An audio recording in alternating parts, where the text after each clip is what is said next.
Hello friends, स्वागत है आप सभी का अपने यूट्यूब चैनल आद्या स्टडी एकेडमी में। दोस्तों, एमपी में भी अब नेगेटिव मार्किंग शुरू हो चुकी है।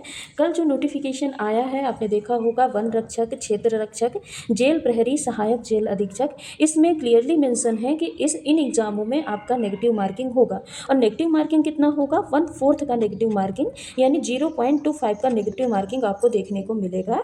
यानी आपने अगर 4 तुक्के लगाए तो आपका एक प्रश्न का नंबर उसमें से कट जाएगा। ठीक है, अब जो पेपर आएंगे उनमें से आपको बहुत ज़्यादा चेंजेस देखने को मिलेंगे, आपको बदलाव देखने को मिलेगा। टाइम आपके पास ज़्यादा नहीं है, 35 दिन का मुश्किल से टाइम बचा है। तो आपको 35 दिन में कौन सी स्ट्रेटजी, कौन सा मास्टर प्लान अपनाना है कि आपका सिलेक्शन हो सके, इसी के बारे में आज के इस वीडियो में हम बात करने वाले हैं। देखिए, और तो बाकी सारी चीज़ें ठीक है, पर देखिए टाइम की बहुत शॉर्टेज है। मुश्किल से 1 महीने का टाइम मिला है आपको तैयारी करने के लिए। 28 आपका फरवरी से एग्ज़ाम फॉर्म भरे जाएंगे और 14 मार्च तक एग्ज़ाम फॉर्म भरे जाएंगे और 7 अप्रैल से आपका एग्ज़ाम स्टार्ट है। जिसमें से जो वन रक्षक है, क्षेत्र रक्षक है और जेल प्रहरी, इनके लिए जो ये आयु सीमा रखी गई है वो कितनी रखी गई है? 18 से 33 वर्ष रखी गई है और 10वीं बार से इसमें योग्यता मांगी गई है। और एक जो सहायक अधीक्षक है, सहायक अधीक्षक के लिए आयु सीमा 21 से लेके 33 साल तक रखी गई है और इसके लिए जो योग्यता मांगी हो, आपका क्या मांगी है? ग्रेजुएशन मांगा है। क्या मांगा है? इसमें ग्रेजुएशन मांगा है। और 5 साल का कैटेगरी वाइज एज रिलैक्सेशन दोनों में दिया गया है। सभी में आपका 100 अंकों का पेपर होगा और टाइम कितना दिया रहेगा? तो टाइम आपका 2 घंटे का टाइम रहेगा। ठीक है, 100 प्रश्न, 100 नंबर के और 2 घंटे का आपको टाइम मिलेगा। जिसमें आपका पूछा क्या क्या जाएगा? एक तो आपका सामान्य ज्ञान पूछा जाएगा।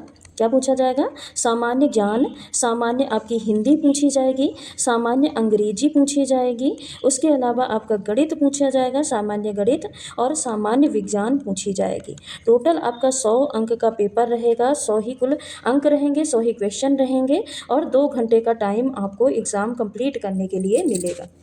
और अगर वैकेंसी की बात की जाए तो वन रक्षक में आपकी 728 पद खाली हैं, क्षेत्र रक्षक में 169 पद हैं, जेल प्रहरी में 757 पद हैं और सहायक जेल अधीक्षक के लिए कितना है? 25 पद आपके इसमें वैकेंसी दी गई हैं। अब देखिए, आपको तैयारी कैसे करनी है? 35 दिन का टाइम दिया है, तो कुछ ऐसे स्टूडेंट होंगे जो कि अभी अपनी तैयारी स्टार्ट कर रहे होंगे और कुछ ऐसे स्टूडेंट होंगे जिन्होंने अभी तक अपना सिलेबस बिल्कुल कंप्लीट कर लिया होगा। हम दोनों के लिए स्ट्रेटजी प्लान बताएंगे कि जिन्होंने सिलेबस कंप्लीट कर लिया है वो कैसे अपनी तैयारी जारी रखें और जो अभी तैयारी स्टार्ट किए हैं वो अपनी तैयारी को कैसे जारी रखें। देखिए, जिन्होंने अभी अपनी तैयारी स्टार्ट की है उनको क्या करना है? सबसे पहले आपको सिलेबस पे फोकस करना है। अब देखिए, पूरी चीज़ें आपको पढ़ने का इतना तो टाइम नहीं है कि आप सारी चीज़ें थ्योरी से पढ़ पाएँ। फिर उसके बाद आप एमसीक्यू क्वेश्चन, पीवाईक्यू क्वेश्चन, इसमें आपको पीवाईक्यू क्वेश्चन को बहुत ज़्यादा ध्यान रखना है। पीवाईक्यू क्वेश्चन की प्रैक्टिस आपको बहुत ज़्यादा करना है। इससे क्या है, आपका बेस स्ट्रांग होगा, आपको ये पता चलेगा कि कैसे क्वेश्चन पूछे जाते हैं। तो जिन्होंने अभी अपना सिलेबस नहीं कंप्लीट किया है तो वो क्या करें? अभी तैयारी जिन्होंने स्टार्ट की है तो सबसे पहले अपने सिलेबस पे फोकस करें। और सिलेबस में सारी चीज़ें नहीं, ऐसे नहीं कि सारा सिलेबस उठाए शुरू से पढ़ना स्टार्ट कर दिया। आप पहले क्या करिए, जो मेन पॉइंट है, जो सबसे ज़्यादा जिनसे क्वेश्चन पूछे जाते हैं, आप उन पे सबसे ज़्यादा पहले फोकस करिए। उसके बाद आप पीवाईक्यू क्वेश्चन को लगाइए। उसके बाद आप मोस्ट एक्सपेक्टेड एमसीक्यू क्वेश्चन को सॉल्व करिए। साथ ही साथ आप एक्सपेक्टेड एमसीक्यू क्वेश्चन तो कर ही रहे हैं, साथ ही साथ आप मॉक टेस्ट भी देते रहिए। क्या है मॉक टेस्ट में? अभी तो हो सकता है आपके नंबर कम आए, पर धीरे धीरे आप पेशेंसली अगर अपनी प्रैक्टिस करते जाते हैं, आपका सिलेबस भी कंप्लीट होता जाता है, आप पीवाईक्यू क्वेश्चन पे भी प्रैक्टिस कर रहे हैं और कुछ एमसीक्यू क्वेश्चन भी जो एक्सपेक्टेड क्वेश्चन है उनकी भी प्रैक्टिस कर रहे हैं, फिर मॉक टेस्ट दे रहे हैं। अभी आप क्या करिए कि मुश्किल से 4 दिन 5 दिन में आप एक मॉक टेस्ट दीजिए। फिर उसके बाद उसको अच्छे से एनालाइज करिए कि आपकी कमी कहाँ पे रह रही है, आपके क्वेश्चन कहाँ पे गलत हो रहे हैं। फिर जो भी कमी रह रही है, जो आपका मतलब ऐसा है कि कोई चीज़ें मिस हो रही हैं, आप उनको पकड़िए, फिर आप उसकी प्रैक्टिस करिए, उसको आप पढ़िए। जैसे आपने कोई टॉपिक पकड़ा, आपने मॉक टेस्ट दिया, देखें कि इस टॉपिक में हमारे क्वेश्चन सबसे ज़्यादा गलत हो रहे हैं, अब इसमें क्या कमी रह गई? हम क्वेश्चन तो इस टॉपिक के सॉल्व किए हैं, अब क्या करना है? तो आपको इसके थ्योरी में जाना है, तब इसके थ्योरी में जाना है क्योंकि भाई इंपॉर्टेंट है, इससे क्वेश्चन पूछे जाते हैं। फिर आप उसका क्या करिए? कॉन्सेप्ट बिल्डअप करिए, देखिए कि कहाँ पे कौन सी चीज़ें गलत हो रही हैं, आप उसकी थ्योरी पढ़िए, फिर उसके आप क्वेश्चन की प्रैक्टिस करिए और मॉक टेस्ट में सुधार करिए। अब जिन्होंने अभी तैयारी स्टार्ट की है, जिन्होंने अभी तक कुछ भी नहीं पढ़ा है, उनको साइंस में कौन कौन से टॉपिक पढ़ना है मैं ये बता रही हूँ। ठीक है, थोड़ा सा पेन का साइज मोटा कर लेते हैं तो आपको क्लियरली दिखेगा। ठीक। आपको साइंस में कौन कौन से टॉपिक पहले स्टार्ट करने हैं, कौन से पहले पढ़ने हैं। देखिए सिलेबस तो बहुत बड़ा है, पर कौन से टॉपिक आपको पहले प्रिपेयर करने हैं, क्योंकि उनसे क्वेश्चन बहुत ज़्यादा पूछे जाते हैं।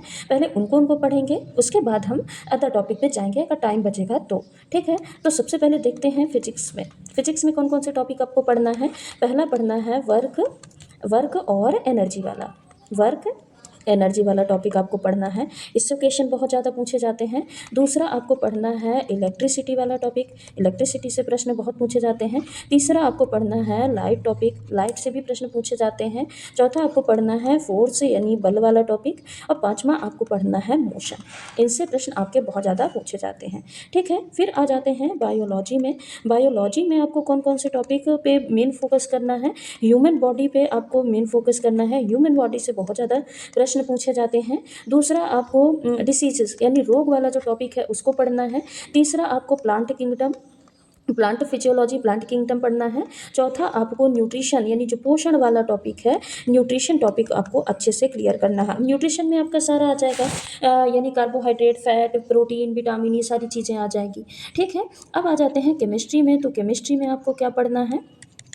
केमिस्ट्री में आपको पढ़ना है सबसे ज़्यादा केमिकल रिएक्शन। केमिकल रिएक्शन से बहुत ज़्यादा आपके प्रश्न पूछे जाते हैं, तो केमिकल रिएक्शन आपको अच्छे से कंप्लीट करना है। उसके अलावा धातु एवं अधातु, अभी भी हम पढ़ रहे थे, तो धातु एवं अधातु को आपको अच्छे से कंप्लीट करके जाना है। उसके अलावा एसिड बेस तो पढ़ना ही है, ये जो एसिड बेस्ड टॉपिक है इसको तो आपको अच्छे से पढ़ना ही है। तो ये चीज़ें आपको केमिस्ट्री में, कुछ एक चीज़ें आप ईवीएस में भी कंप्लीट कर लीजिएगा। जैसे पोल्यूशन है, पोल्यूशन आपका एग्जाम में 2-3 क्वेश्चन तो इससे देखने को मिलते हैं, 1-2 क्वेश्चन इससे देखने को मिलते हैं। उसके अलावा जैव विविधता, इससे भी प्रश्न देखने को मिलते हैं, जैव विविधता से देखने को मिलते हैं, और इकोसिस्टम से भी प्रश्न देखने को मिलते हैं। तो ये कुछ इंपॉर्टेंट टॉपिक हैं, फिजिक्स, बायोलॉजी और केमिस्ट्री, और एक आध 2 ईवीएस के टॉपिक, ये आपको पहले कंप्लीट करना है साइंस में। उसके बाद आपको क्या करना है, पीवाईक्यू क्वेश्चन की प्रैक्टिस करनी है, साथ ही है एमसीक्यू प्रश्न जो भी एक्सपेक्टेड क्वेश्चन है उनकी भी प्रैक्टिस साथ ही साथ करते चलना है। मॉक टेस्ट तो आपको जरूर लगाना है, क्योंकि मॉक टेस्ट से क्या है आपका कॉन्फिडेंस। ठीक है, तो मॉक टेस्ट आपको लगाना ही है। पीवाईक्यू क्वेश्चन जो है ये तो मस्ट है। बाकी ये टॉपिक को आप कंप्लीट करिएगा। जो अभी तैयारी स्टार्ट किए हैं तो सबसे पहले इस सिलेबस पे फोकस करिएगा, ये जो टॉपिक हैं इनको कंप्लीट करिएगा, पीवाईक्यू क्वेश्चन सॉल्व करिएगा, एमसीक्यू क्वेश्चन और मॉक टेस्ट आप साथ ही साथ लिए चलिएगा। बाकी साइंस की तैयारी आपको हमारे यूट्यूब चैनल आद्या स्टडी एकेडमी में कंप्लीट तैयारी आपकी कराई जाएगी। ये जो कुछ टॉपिक हैं, जैसे आपको अभी जल्दी जल्दी आपका सिलेबस कंप्लीट करना है, तो बहुत सारे टॉपिक अभी भी रिकॉर्डेड फॉर्म में आपकी इसी यूट्यूब चैनल में प्लेलिस्ट बनाई गई है, जहाँ पे आप देखिएगा एनसीईआरटी बेस्ड सारे टॉपिक आपके डले हैं। वर्क एनर्जी टॉपिक भी डाला है, इलेक्ट्रिसिटी, लाइट टॉपिक भी आपका पूरा डाला है, फोर्स, मोशन, और यहाँ पे ह्यूमन बॉडी, पूरा ह्यूमन फिजियोलॉजी डाला है, रोग डिसीज वाला टॉपिक भी, उसकी भी थ्योरी क्लासेस डली हैं। तो आप थ्योरी क्लासेस वहाँ से भी कंप्लीट कर सकते हैं। और बाकी अभी भी एनसीईआरटी सीरीज चलाई जा रही है, जहाँ पे पूरी साइंस कंप्लीट कराई जा रही है। फिजिक्स की प्लेलिस्ट अलग बनी है, केमिस्ट्री की अलग बनी है, बायोलॉजी की अलग बना दी जाएगी। तो आप वहाँ से भी अपनी साइंस की तैयारी कर सकते हैं, अपना सिलेबस कंप्लीट कर सकते हैं। ठीक है, बाकी पीवाईक्यू क्वेश्चन की प्रैक्टिस डेली कराई जाएगी। उसके अलावा जो एक्सपेक्टेड क्वेश्चन है, एमसीक्यू प्रश्न है, उनकी भी प्रैक्टिस कराई जाएगी। तो साइंस की तैयारी के लिए आप हमारे यूट्यूब चैनल आद्या स्टडी एकेडमी को जरूर फॉलो करिएगा। ठीक है, आज की वीडियो को यहीं पे समाप्त करते हैं। चैनल पे नए हैं तो चैनल को सब्सक्राइब कर लीजिए, वीडियो को लाइक कर दीजिए, और नई वीडियो का नोटिफिकेशन पाने के लिए बेल आइकन को जरूर प्रेस करिएगा। धन्यवाद।